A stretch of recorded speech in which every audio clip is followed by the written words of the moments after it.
नमस्कार। आकाशवाणी जयपुर अजमेर से प्रस्तुत हैं प्रादेशिक समाचार।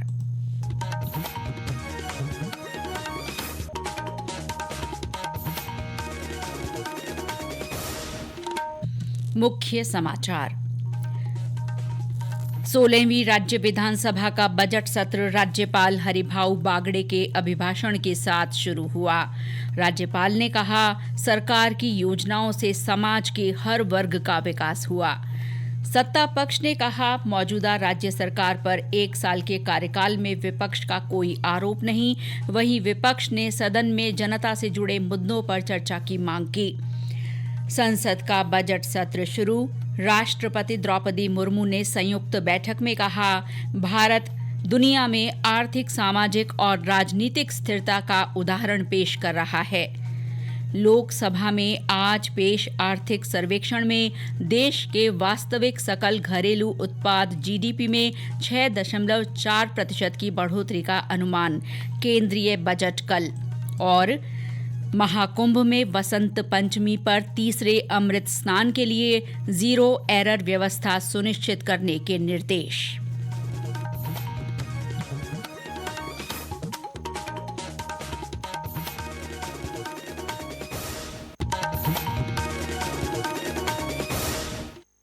समाचारों के साथ मैं शीला चावला। और अब समाचार विस्तार से। 16वीं राज्य विधानसभा का तीसरा सत्र आज राज्यपाल हरिभाऊ बागड़े के अभिभाषण के साथ शुरू हुआ।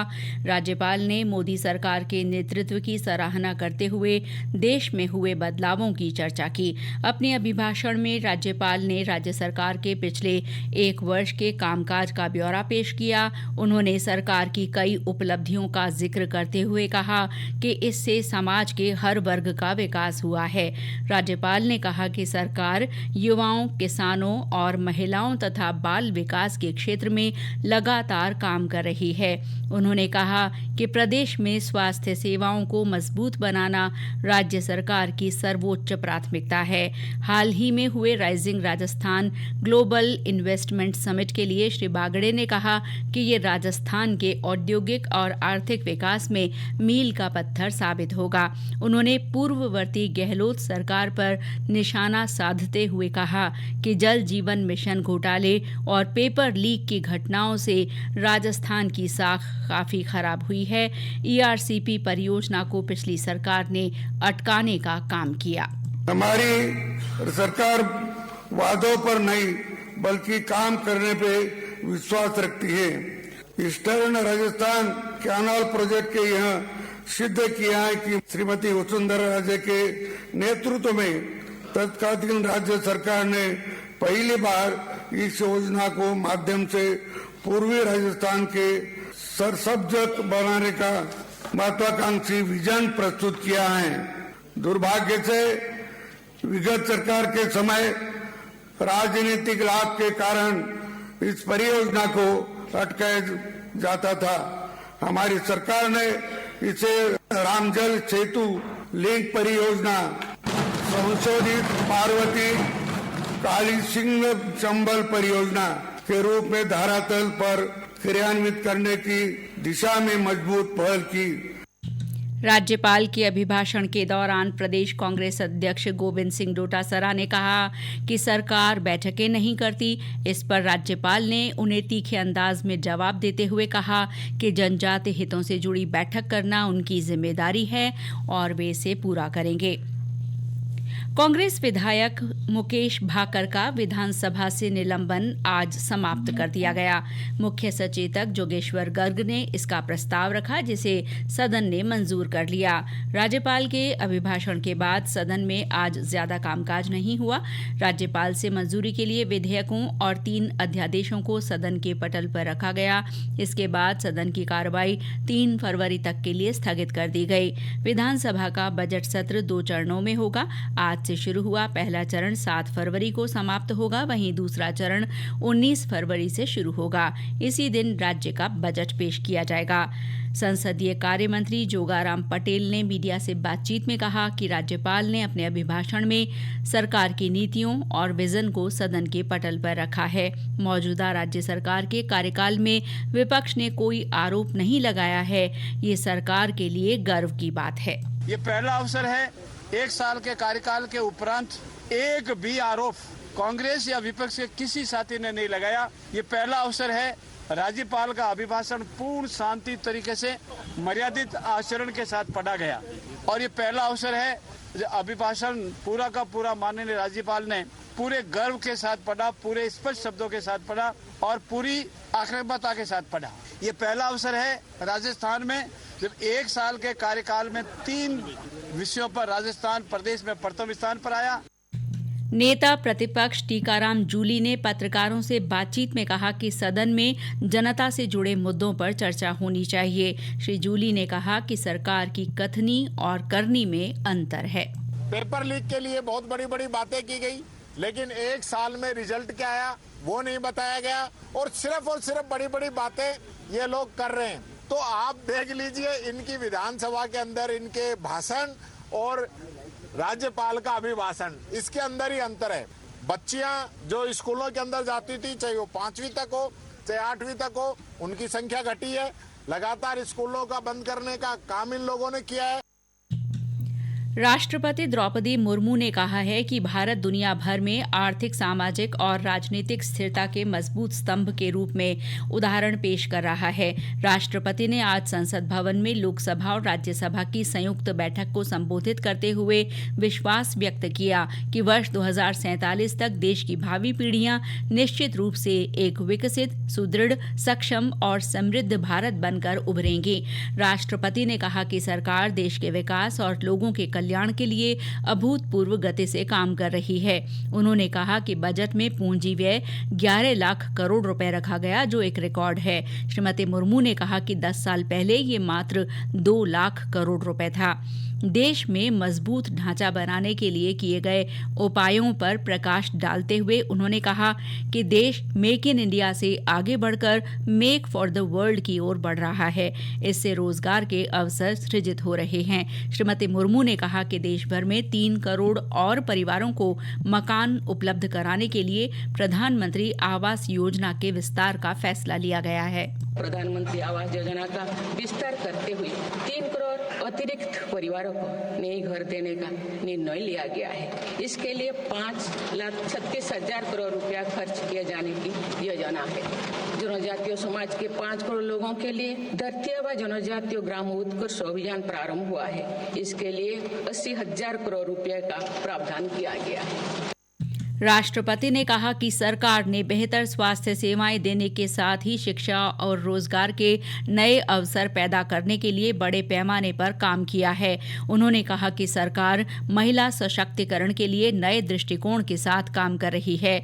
राष्ट्रपति ने कहा कि सरकार ने सामाजिक न्याय और समानता के लिए डिजिटल टेक्नोलॉजी को माध्यम के रूप में अपनाया है। साइबर अपराध के बढ़ते मामलों पर चिंता जताते हुए राष्ट्रपति ने कहा कि सरकार साइबर धोखाधड़ी को रोकने के लिए ठोस उपाय कर रही है।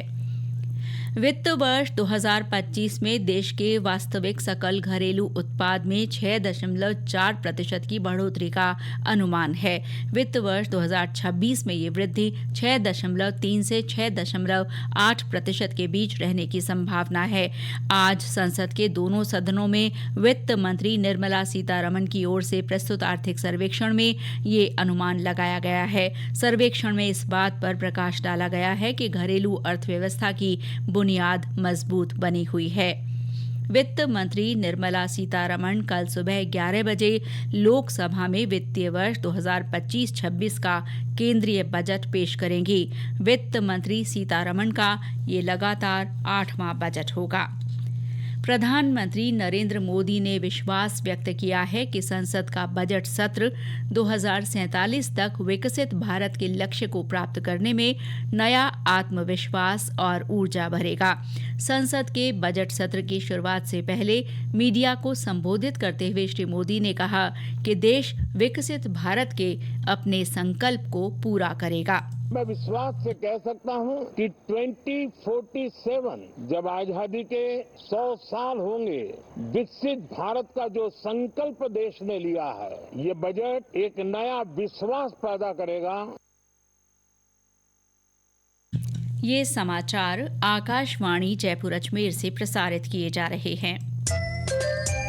प्रादेशिक समाचार बुलेटिन आप हमारे x handle @AIR_News_Jaipur, YouTube channel Rajasthan AIR news और फेसबुक AIR न्यूज राजस्थान पर भी सुन सकते हैं।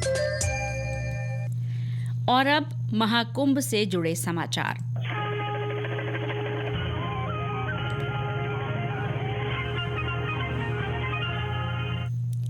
प्रयागराज के महाकुंभ की घटना के कारणों की जांच के लिए गठित न्यायिक आयोग ने आज संगम घाट का दौरा कर कारणों और परिस्थितियों की जांच की। आयोग ने महाकुंभ की व्यवस्थाओं और प्रबंधन से जुड़े अधिकारियों के साथ बैठक भी की। बुधवार को महाकुंभ के संगम क्षेत्र में हुए हादसे में 30 लोगों की जान चली गई थी और 60 लोग घायल हुए थे। आयोग 1 महीने के भीतर अपनी रिपोर्ट सरकार को सौंपेगा। आयोग भविष्य में इस तरह की घटनाओं को रोकने के उपाय भी सुझाएगा। आगामी वसंत पंचमी को होने वाले तीसरे अमृत स्नान के लिए उत्तर प्रदेश सरकार ने मेला प्राधिकरण को निर्देश दिया है कि वो जीरो एरर व्यवस्था सुनिश्चित करे। अमृत स्नान के दौरान संगम नोज पर अत्यधिक भीड़ को रोकने की आवश्यकता पर भी बल दिया गया है। इसके अलावा कई स्तरों पर बैरिकेडिंग की जाएगी।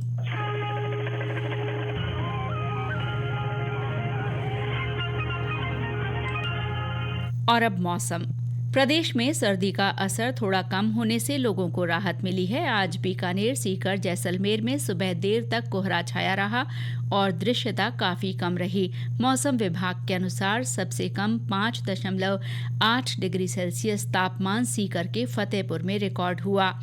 मौसम विभाग ने 2 फरवरी तक मौसम साफ रहने और तापमान में मामूली उतार चढ़ाव की संभावना जताई है। वहीं 3 फरवरी से राज्य में पश्चिमी विक्षोभ सक्रिय होने के आसार हैं। इसके असर से 3 और 4 फरवरी को उत्तर पूर्वी हिस्सों में कहीं कहीं बारिश की संभावना है।